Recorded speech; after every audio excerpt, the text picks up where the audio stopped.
আজ রোদ উঠতে না উঠতেই বাবা দেখো নিয়ে চলে এসেছে ভুট্টা রোদে দেওয়ার জন্য। আর এই হচ্ছে আমাদের ত্রিপাল পাতাও হয়ে গেছে ঠিকঠাকভাবে, এখনও রোদ আসেনি, শুধু এই উঁকি মারছে রোদ উঠোনে এসে মোটামুটিভাবে। আর এই যে রয়েছে বারান্দায় সকল ভুট্টা, তো দেখো সব মিলিয়ে এখন বাবা রোদে দিবে, মাও হেল্প করছে। মোটামুটি 8টা মতন বেজে গেছে। তো মা যেন এখানে কি করছিল, তাই আমি মাকে বলছি দেখো তো কীরকম লাগছে দেখতে তোমাকে, একটু ফ্রেশ হও, ফ্রেশ হয়ে একটু সানস্ক্রিন ক্রিম মাখো, তারপর এই রোদের বেরিয়ে কাজকর্মগুলো করো। তো মা কিন্তু আগে আমার ক্রিম ইউজ করতো না, এই আমি বলতে বলতে কিন্তু ক্রিম ইউজ করা শুরু করেছে এই শীতকাল থেকে। তো এত বছর থেকে আমি বলছি যে কয়েক বছর থেকেই যে এই ক্রিমগুলো ইউজ করো, তাহলে তোমার স্কিনটা ভালো হবে, কিন্তু কে শোনে কার কথা। মাঝে তো মায়ের স্কিনটা একদম ডাল হয়ে গিয়েছিল আর একদম কালো কালো হয়ে গেছিলো। তো তারপর আমি যখন লোটাসের প্রোডাক্টটা ইউজ করি, তখন মাও কিন্তু লোটাসের প্রোডাক্ট ইউজ করা শুরু করেছে আমার সঙ্গে সঙ্গে, তবুও একবারে না বলতে বলতে শুরু করেছে। তো শুরু করার পর কিন্তু মায়ের স্কিনটা অনেকটাই ভালো হয়ে গেছে। তো এই তো গরমে এখন আবার কোনো ক্রিম ট্রিম ইউজ করবে না, আবার সেই একই রকম হয়ে যাবে। তো এই যে দেখো এখানে দাঁড়িয়ে পান খাচ্ছে, আর কি নিয়ে যেন একটা কথা বলছিল, ওই যে রান্নার ব্যাপারটা নিয়ে, কি রান্না করবে না করবে। তো মা যাচ্ছে কুলোটা আনতে, কাল রাতে চালের বস্তা আনা হয়েছে, তো সেই চালের বস্তা থেকেই চাল নিতে হবে, কারণ এবার তো আমাদের বন্যায় সব ধান নষ্ট হয়ে গেছে, সে কারণে কোনো ধানও নেই আর ঘরে চালও নেই। তো কথা বলতে বলতে বিছানা তোলাটা হয়ে গেল। তো গুড মর্নিং সবাইকে, and welcome back to Mousumi lifestyle. Mousumi লাইফস্টাইলের নতুন আরেকটি ভিডিওতে তোমাদের সকলকে স্বাগত জানাই। আলিপুরদুয়ারের চট্টগ্রাম জলদাপাড়া থেকে আমি মৌসুমি নতুন আরেকটি ভিডিও তোমাদের সামনে নিয়ে উপস্থাপনা করছি। তো দেখো কীরকম লাগছে আমার ডেইলি ব্লগ, ডেইলি লাইফস্টাইল, এগুলোই তো, আর কি বলো, একজন বাড়ির মেয়ে হয়ে আর কত কি করব আমি।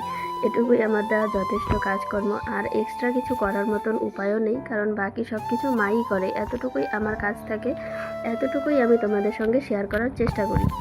তো বিছানা তো তোলা হয়ে গেছে, আর দেখো এই খাটের আমার এই সমস্যাটাই একদম বিচ্ছিরি লাগে, আর সেটা হচ্ছে পায়ের দিক থেকেও যে এইরকম উঁচু হয়ে থাকে, এই জিনিসটা আমার খুব বিরক্তিকর লাগে। তো দেখো বিছানাপত্র তোলা শেষ হবার পরে কিন্তু 10টা বেজে গেছে এখন মোটামুটি, মাঝখানে অনেকটা সময় গ্যাপ গেছে, আর সেটাতে শুধুই ফ্যানের হাওয়া খেয়েছি আর কিছু না। তো গ্যাপ যাওয়ার কারণে দেখো তারপরে এসেছিলাম খাওয়া দাওয়া করতে, আর মা সকালবেলা বানিয়েছিল আলু সেদ্ধ, পাঁপড় ভাজি আর শুটকি মাছের ভর্তা। তো এই হচ্ছে আজ সকালের মেনু। তো খাওয়া দাওয়া শেষ করে তারপর আমি জামা কাপড় ভিজিয়ে রেখেছিলাম, সেই জামা কাপড়গুলো ধুয়ে দিতে চলে গেছি। আর দেখো উঠোনের অবস্থা, উঠোনে কত কিছু মেলা রয়েছে, আর এত রোদ উঠেছে, মানে এই রোদে উঠোনে দাঁড়ানোই যাচ্ছে না। এই যে আমি জামা কাপড়গুলো মেলছি, আর মনে হচ্ছে রোদে পুড়ে আমি একদম কালো ছাই হয়ে যাচ্ছি, এত পরিমাণ তাপ লাগছে রোদের।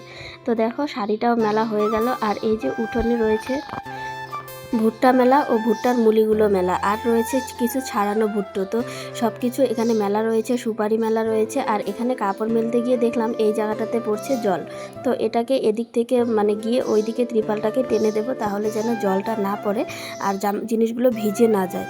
দেখো টেনে দিয়েছি ত্রিপালটা, এখন জামা কাপড়গুলো আরামসে মেলে দেবো, একটুকু ভিজবে না, জলও পড়বে না আর ওই জিনিসগুলোও ভিজবে না।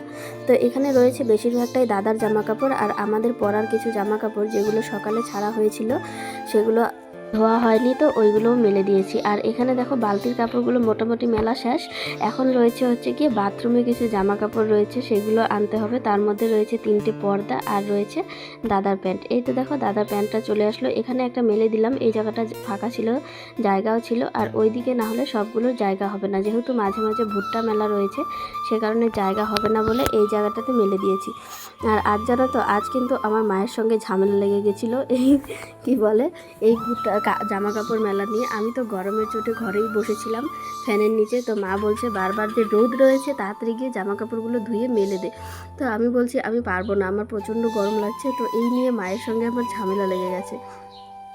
তো জামা কাপড় মেলেও এই বেলাটা বসেছিলাম, যেহেতু সকালবেলায় রান্না হয়ে গেছে, দুপুরে রান্নার কোনো চাপ ছিল না, আর মারও কোনো চাপ ছিল না। মা, আমি, বাবা সবাই মিলে বসে বসে কিন্তু ভুট্টার দানা ছাড়াচ্ছিলাম। এই যে দেখো এখানে এগুলো হচ্ছে কালকের দানাগুলো ছাড়ানো, আর সকালে কিছু ছাড়ানো হয়েছিল একসঙ্গে রোদে দেওয়া হয়েছে, আর আজকেরগুলো যেগুলো ছাড়ানো হয়েছে সেগুলো কিন্তু রোদে দেওয়া হয়নি। আর এই জায়গাটা পাকা করাতে কিন্তু ভুট্টাগুলো রোদে দেওয়ার খুব সুবিধা হয়েছে, দেখো কত সুন্দর করে রোদে দেওয়া হয়েছে। আর আমার এভাবে ডান হাত দিয়ে ভুট্টা তুলতে তুলতে ডান হাতটা প্রচণ্ড ব্যথা শুরু হয়ে গেছে, যেহেতু আমার হাতের ব্যথার একটু প্রবলেম রয়েছে। তো এই প্রবলেমটা যে কবে শেষ হবে আমি নিজেও জানি না। ইদানিং আরও যেমন সমস্যাটা আমার দিনকে দিন বেড়েই যাচ্ছে, এরকম একটা বাজে সমস্যা হয়ে যাচ্ছে যে হাতের প্রচণ্ড ব্যথা, একটা যে ভারী জিনিস একটু সময় তুলে রাখতে পারি না, প্রচণ্ড রকম সমস্যা হয়। তো আমি স্নানে যাওয়ার আগে এই ভুট্টাগুলো তুলছি। আর এই যে এতটুকু তুলে এত পরিমাণ গরম লাগলো, চলে গেছিলাম আমি ঘরে গিয়ে ফ্যানের হাওয়া খেয়ে রেস্ট নিয়ে তারপর আবার বেরিয়েছি এই খড়িগুলো তোলার জন্য স্নানের আগে। তো মারও অন্যান্য কাজ রয়েছে, সে কারণে কিন্তু আমি আগে খড়িগুলো তুলছি, আর মা অন্যান্য কাজগুলো সারবে একটু পরে। মা এখনও ঘরেই আছে, বের হয়নি, যেহেতু অতিরিক্ত পরিমাণ গরম আর মায়ের যেহেতু প্রেশার রয়েছে, সে কারণে কিন্তু এই গরমে আমি মাকে বললাম তুমি বসো, আমি খড়িগুলো তুলে দিচ্ছি, তারপর বাকি কাজগুলো তুমি করে নিও। তো খড়িগুলো তোলা হবে আর ভুট্টা আজকে উঠোনেই থাকবে, কারণ আজ রোদ রয়েছে আর আজ রাতে বৃষ্টি আসারও কোনো চান্স নেই, যেহেতু এত পরিমাণ গরম আর আকাশে এক ফোঁটা মেঘ নেই। যদি মেঘ হয় তাহলে রাতের বেলা ঢেকে ঢুকে রাখা যাবে আর তুলতে হবে না। তো যেই কথা সেই কাজ, সে কারণেই কিন্তু সবাই একটু বসে রয়েছে। আর ঘরে রয়েছে হচ্ছে ফর্ম ফিল আপ করছে, যেটা ফর্ম নতুন বেরিয়েছে আমাদের পশ্চিমবঙ্গে সবাই জানে। তো সেই ফর্মটাই ফিল আপ করছে। তো সেখানেই মা বাবা দুজনেই রয়েছে। আর কথা বলতে বলতে আমার খড়িও তোলা হয়ে গেল। এই তোমাদের সঙ্গে গল্প করাটা একটা আমার অভ্যেস হয়ে গেছে, যেখানে আমি একাই বক বক করি। তোমাদের সঙ্গে কথা আর আমার হয় না, মোটামুটি যতটুকু হয় একা একাই বক বক করতে থাকি। এই যে এটাই হচ্ছে সিস্টেম হয়ে গেছে এখনকার। তো যাই হোক, দেখো খড়ি টড়ি তোলা শেষ করে আমি স্নান করে এসেছি ঠাকুর ঘরে পুজো দেওয়ার জন্য। আজ পুজো দিতে অনেকটা লেট হয়ে গেছে, দেখো বিকেলের রোদ এসে ঘরে পড়ছে, অনেক পরিমাণ লেট হয়ে গেছে। কালকে তো আমি সকাল সকাল পুজো দিয়ে দিয়েছিলাম, আর আজকে পুজো দিতে অনেকটা লেট হয়ে গেল, একদম বিকেল হয়ে গেছে। কালকেও মা পুজো দিয়েছে, পরশুদিন আমি পুজো দিয়েছিলাম সকাল সকাল।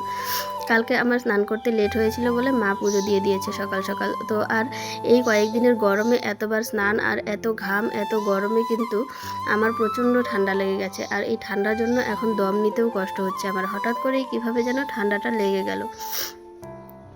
তো ঠাকুর ঘরে দেখো ফুল দিয়ে সমস্ত কিছু সাজানো হয়ে গেছে। এখন শুধু ঠাকুরের থালা গ্লাসগুলো তুলে দিয়ে তারপরে এই যে দেখো ধূপকাঠি প্রদীপ জ্বালাতে বসে গেছি। এইটুকু জ্বালিয়ে উলু দিলেই এখন পুজো দেওয়া কমপ্লিট হয়ে যাবে। আর যেহেতু আমার পুজো দেওয়ার জায়গাটা একদমই ছোট্ট আর খুব কম থালা বাসন, যেহেতু অল্প একদম 2-3 জন ঠাকুর রয়েছে আমার এখানে, খুবই বেশি একটা সময় লাগে না, আবার কমও সময় লাগে না যদি সেভাবে করা যায়। ফুল টুল সাজাতেই আমার যতটা যা সময় লাগে, আর এক্সট্রা আমার এতটা সময় লাগে না। তো উলু দেওয়া হয়ে যাচ্ছে, আর আমি কিন্তু চালিয়েছিলাম এই ঘরে টেবিল ফ্যান, কারণ এত গরম লাগছে ঘরে থাকাই যাচ্ছে না। তো টেবিল ফ্যান চালানোর পর কিন্তু এই যে পুজো দিচ্ছি। আর দেখো প্রদীপটা কীরকম লাফালাফি করছে। তো পুজো দেওয়া শেষ করে রেস্ট নিয়ে তারপর একটু বিকালে খাওয়া দাওয়া করে কিন্তু যাচ্ছিলাম একটু দোকানের দিকে। দোকানে যাচ্ছি, একটা কাজ রয়েছে। আমি যাব না বলছিলাম, একটু আজকে জ্বরও আমার এসেছে, তো আমি ওষুধ খেয়ে শুয়েছিলাম। তো মা বলছে কাল না হলে পরশু তুই মামা বাড়ি চলে যাবি, তো আজকে চল, না হলে জিনিসটা পছন্দ করতে পারবো না, আজকে গেলেই সুবিধা হবে। তো মায়ের কথার জন্য আমি রেডি হলাম, মা এতবার করে বলছে। তো এই যে রেডি হয়েছি, এই ফ্রকটাই পরেছি, হালকা পাতলা ছিল ফ্রকটা। আর এই ফ্রকটা পরতে এতটা আরাম লাগে কি বলবো, এত পরিমাণ গরমও লাগে না আর এতটা অসহ্যকরও লাগে না, যে গরমের মধ্যে প্রচণ্ড পরিমাণ ফাঁপড় গরম লাগবে সেটা লাগে না। সে কারণেই আমি এটা পরেছি, এটা পরে এখন যাব। তো চুলটা আমি গার্ডার দিয়ে বেঁধে এখানে করে নিয়েছি, তাহলেও ঘাড়ে পড়বে না। আর চুল গরমের দিনে আমার ঘাড়ে পড়লে প্রচণ্ড গরম লাগে। তো যেহেতু বাইরে যাব সে কারণে কিন্তু একটু সানস্ক্রিন মেখে নেব। আর আজ সারাদিনেও সানস্ক্রিন মাখা হয়নি, এত গরম ছিল যে সানস্ক্রিনের দরকার হয়নি বলতে আমি ইচ্ছে করেই লাগাইনি, কারণ সানস্ক্রিনটা লাগানোর পর যথাযথ একটু গরম লাগে, যদিও স্কিনটা ভালো থাকে যথাযথ একটু গরম লাগে। তো আমি লাগানোর আগে মাকেও একটু দিয়ে দিলাম, মা তো ক্রিম লাগাতে চায় না, তো মাকে দিয়ে আসলাম একটুখানি। মা বলছে এটা লাগাতে গেলে একটাই সমস্যা, এক জায়গায় জমে থাকে। তো আমি বলছি তুমি লাগাও, বাকিটা আমি ঠিক করে দিচ্ছি। তো আমার এখানে সানস্ক্রিন দেওয়া হয়ে গেছে, তার আগে কিন্তু আমি টিপ পরে নিয়েছি। যেহেতু টিপ পরতে আমি প্রচণ্ড রকম ভালোবাসি, সে কারণে আমি আগে টিপ পরে নিয়েছি। যদিও এখন গরমের সময় সবসময় টিপ পরা হয় না। আর এখানে যেন আমি আরেকটা কি খুঁজছিলাম, সেটা হচ্ছে আমার এই হালকা একদম স্কিন কালারের লিপস্টিকটা, এটা দিলে ভালো লাগে, বেশ সুন্দর, ঠোঁটটা সুন্দর লাগে।